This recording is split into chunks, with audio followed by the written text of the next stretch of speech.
Fastest phone in the segment of 30,000.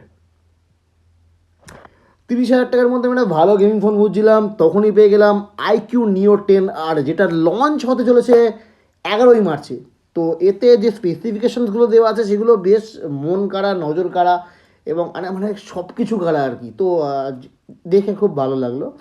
Power to play most powerful processor এতে দেওয়া রয়েছে, এবং যেটা হচ্ছে এর মেন স্পেসিফিকেশন সেটা আমার খুব ভালো লেগেছে, যেটা হচ্ছে 1.7 মিলিয়ন এর আনতুতু স্কোর, 4nm TSMC প্রসেসে তৈরি এর প্রসেসর।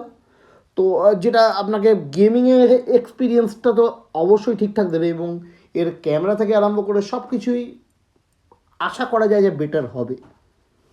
তো চলুন দেখে নেওয়া যাক যে এর প্রসেসর কী দেওয়া রয়েছে এই ফোনটাতে। তো আশা করা যায় যে এই ফোনটায়, হ্যাঁ একদম ঠিক, 8s Gen 3 রয়েছে, যেটা আশা করেছিলাম। 90 FPS ইনবিল্ট FPS মোডের সাথে গেমিং চলবে, 2000 হার্জের স্যাম্পলিং রেট আছে, টাচ স্যাম্পলিং রেট যেটা। আর হচ্ছে এখানে মনস্টার মোড, 6000 mAh ব্যাটারি আছে যত সম্ভব।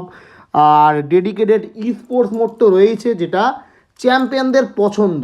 তো অবশ্যই চলুন এই ফোনটা কেনা যাক।